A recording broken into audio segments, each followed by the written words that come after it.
E aí galera, tranquilo, na boa. Hoje eu quero falar sobre dissonância cognitiva. Por quê? Porque um cidadão, o Fernando, ele comentou nos meus vídeos alguma das minhas postagens, e a fala dele, chega a ser uma homenagem esse vídeo, me lembrou a dissonância cognitiva. E que, de uma maneira geral, as pessoas entendem como uma espécie de ofensa, mas todos nós estamos sujeitos à dissonância cognitiva, né? E alguns lidam bem com isso, outros não lidam nada bem com isso. Pois bem, vamos lá, vamos dissecar, né? Dissonância, aquilo que colide, que divide, né? Que discorda. E cognitivo é como eu aprendo o mundo, como eu apreendo o mundo, como eu organizo o mundo, né? Como eu acho a lógica do mundo, como eu me ponho no mundo, como eu explico o mundo. Isso é cognição. Então, evidentemente, juntando os dois, dissonância cognitiva significa que alguma forma de ver o mundo que eu tenho colide com outros jeitos de ver o mundo. E às vezes pode colidir até com a realidade. Vou dar um exemplo. Vou imaginar o Joãozinho das Neves. O Joãozinho, que não existe, tá? O Joãozinho tem um canal no YouTube, imaginário, né? O Joãozinho tem um canal no YouTube, ele é um cidadão de bem, e ele fala sobre a moral e os bons costumes. E ele tem 1 milhão de seguidores. As pessoas o admiram e ele se orgulha de ser uma pessoa que se rege pelos princípios cristãos. Ele é monogâmico, ele tem a esposa, o filho, tudo organizado, perfeita a vida dele. E, portanto, o jeito dele ver o mundo é este mundo perfeitinho, organizado. E ele se orgulha. Só que o que acontece com ele? A vizinha, ele se apaixona pela vizinha. Vejam a dissonância cognitiva que aqui acontece. A visão de mundo dele, que ele se orgulha e que é pública, colide com a outra visão de mundo, que é a possibilidade de amar outra pessoa. Porque a possibilidade de amar outra pessoa comporta, né, tem seu arcabouço, a separação ou ter uma amante. Não é compatível. E ele vai ter que resolver isso. Todos nós estamos sujeitos a situações parecidas. E ele precisa resolver. As situações mais razoáveis para alguém que lida bem com isso, que não tem uma vida pública exposta com 1 milhão de pessoas, ele pode se separar e casar com a vizinha. Ele pode ter uma amante. Isso resolve-se, o cidadão, no seu dia a dia. Mas quem tem uma autoestima muito forte, uma visão de si como um cidadão reto, retilíneo, com 1 milhão de seguidores, não comporta. A dissonância é insuportável. Ele não pode amar outra pessoa, nem pode se separar, porque a família é isto, é abençoada, é isso, não pode mudar. Ele não pode resolver dessa forma. Tanto mais apegado ele é à sua imagem, tanto mais difícil é para ele operar com essas discrepâncias. O pior que pode acontecer seria para diminuir essa angústia, porque isso é uma dor, viu? Quanto menos hipócrita ele é, maior a dor, porque ele vai ter que arranjar uma solução, e ele pode mentir para si mesmo, ele pode deixar de ver. É uma possibilidade. Ele pode começar a contar para todo mundo que ele tem uma amiga em especial, e é amiga, ele mente para si mesmo. E ela continua sendo uma amiga. Mas ele tem uma dor que ele não consegue resolver. Outra possibilidade, pior ainda, seria dizer que ela é uma péssima pessoa, essa vizinha, negá-la, e com isso reduz-se a discrepância. Percebe? É preciso reduzir. Portanto, para manter a sua autoimagem, com 1 milhão de seguidores, né, ele paga um preço alto.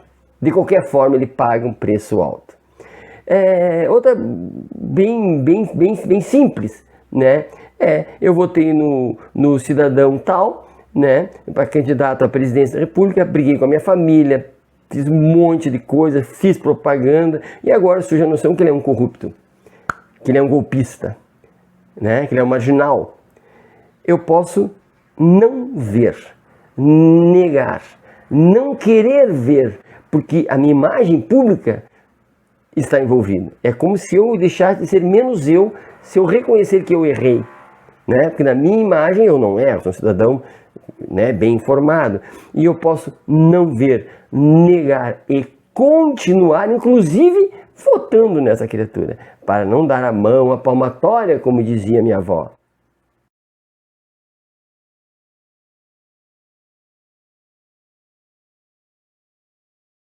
E agora percebam que no mundo do século XXI, onde a verdade é fluida, diria Zygmunt Bauman, né? Onde tudo vem pela internet, onde as fake news, onde tudo é complexo, nada é simples. É uma excelente janela para reduzir a dissonância cognitiva, porque se pode ser enganar-se facilmente, é possível enganar o outro facilmente, é possível escolher N explicações para um fato, então é bem mais fácil negar, é bem mais fácil não ver, para diminuir essa angústia. Vejam, o foco é diminuir uma angústia interna. Tem o hipócrita, tem o cara que é mentiroso mesmo, mas tem cidadãos que essa angústia é muito alta e ele se resolve não vendo, né? Observem agora esse vídeo interessante que aconteceu, né? O debate entre um professor e uma deputada. Observem. Professor, só quer fazer algum comentário da fala?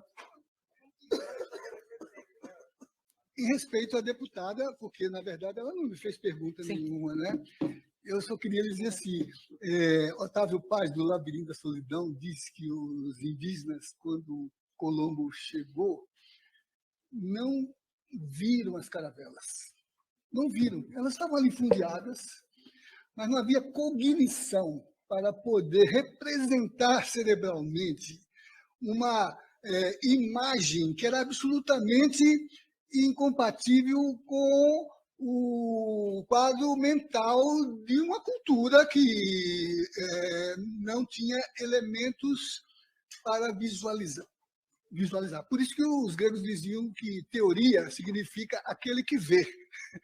O teorens é o que vê, é o que enxerga. A gente só vê o que tem cognição para ver. Eu não tenho como discutir com a deputada, porque a sua visão de mundo, a sua percepção como cosmovisão, só lhe permite enxergar o que a senhora já tem escrito na sua cognição. Então, a senhora vai ver, não é o que existe, mas é o que a senhora recorta da realidade. A realidade é recortada por um processo cognitivo de historialização. Então, eu não posso discutir um tema que contrapõe visão de mundo, concepção de mundo, entendeu? Eu vejo outra coisa. A senhora vê isso. É esse o debate que está aqui, né? São referenciais, né, que significam que o real não é aquilo que existe, mas é a representação que a gente faz do como a gente o vê. Paciência, né? Por isso que há pluralidade de concepções de mundo, né? Ela, por exemplo, ela viu marxismo. O governador viu teologia da libertação, não foi? Eu, por exemplo, nem sou marxista, nem adepto da teologia da libertação, é a teologia do povo, que é do padre Hera, que orienta o padre Francisco. Não vi isso, né? Perceberam? Perceberam como as coisas funcionam? Ela não pode perceber, ela não pode compreender o que o professor diz. E o professor, então, explica: eu não posso competir contigo, né? Porque a tua dissonância cognitiva impede a minha compreensão. Então, e ele julga-se e representante de uma realidade melhor resolvida, e ele diz: olha, portanto, eu não posso discutir contigo. E, de certa forma, ele diz: assim como os povos indígenas não viram as caravelas, não poderiam ver, só viram os portugueses chegando, porque eram similares à visão de mundo dos povos indígenas. Mas as caravelas eles não puderam ver, porque era o indizível, o inacreditável, não tinha como, não tinha cognição para isso. Então vejam que as consequências funestas de uma dissonância, quando ela é muito grave e a pessoa se resolve não vendo, desconversando, mentindo, é muito complicado e às vezes gera muito mais dor, né, do que manter a incongruência, né? É muito mais dor tentar resolvê-la negando, mentindo, fake news, fugindo absolutamente da realidade. Espero ter sido claro. Deixe aí o comentário e façam perguntas. Abraço!